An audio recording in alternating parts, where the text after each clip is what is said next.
ফিরে এলাম বিরতির পর। এবার যেদিকে আমরা চোখ রাখবো, 25শে আগস্ট থেকে পূর্বাশা প্রাঙ্গণে ইসকন মিশন একটি দুদিন ব্যাপী অনুষ্ঠানের আয়োজন করেছে। বিভিন্ন ধরনের অনুষ্ঠান থাকবে এই পূর্বাশা প্রাঙ্গণে। 25শে আগস্ট রবিবার থেকে শুরু হবে শিক্ষার্থীদের জন্য বিভিন্ন প্রতিযোগিতা, যেমন নাচ, চিত্রাঙ্কন, অভিনব পোশাক অর্থাৎ গো অ্যাজ ইউ লাইক, গানের প্রতিযোগিতা প্রভৃতি প্রতিযোগিতা থাকছে। দুদিন ব্যাপী অনুষ্ঠান হবে এবং এই বিষয়ে বিস্তারিত জানিয়েছেন আগরতলার ইসকন মিশনের যে প্রেসিডেন্ট গোবিন্দ দাস। তিনি বিস্তারিত তুলে ধরেছেন সাংবাদিকদের মুখোমুখি হয়ে। তিনি ঠিক কি জানাচ্ছেন একবার শুনবো।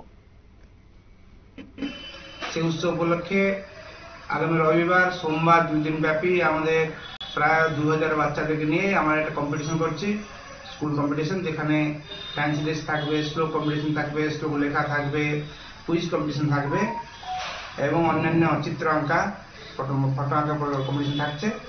তার সাথে আমাদের জন্মাষ্টমীর যজ্ঞ হবে, অভিষেক হবে এবং যেহেতু মন্দিরটা আমাদের ছোট, আমরা পূর্বাশা প্রাঙ্গণে এই উৎসবটা অনুষ্ঠান করব।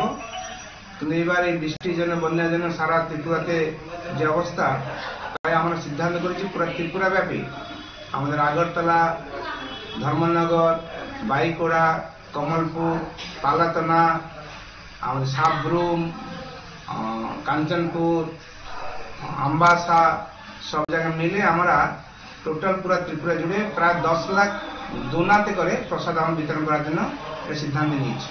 কবে করবেন এটা আজকে থেকে শুরু হয়েছে। আমরা শুরু করে 2 দিন আগে থেকে শুরু করেছি। জন্মাষ্টমী স্পেশাল, আমরা জন্মাষ্টমী যে খরচা করতাম তার থেকে আমরা 50% খরচা আমরা এই বন্যার ত্রাণে দেবো।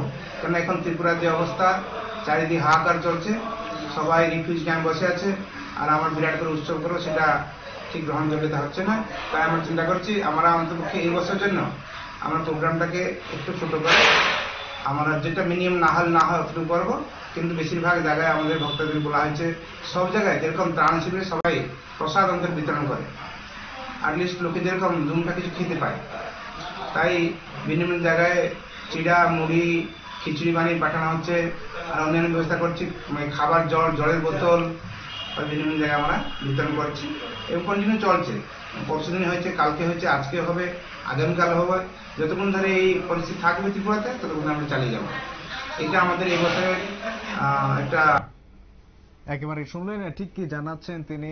ত্রিপুরার যে বন্যা পরিস্থিতি রয়েছে, সেই বন্যা পরিস্থিতির কারণে বড় করে উৎসব না করলেও নিয়ম রক্ষার উৎসব, সেই উৎসব কিন্তু তারা পালন করছেন এবং পাশাপাশি যে তারা যে বন্যার জন্য দুর্গতদের পাশে দাঁড়াতে সেই ত্রাণ শিবিরও চালাচ্ছেন তারা।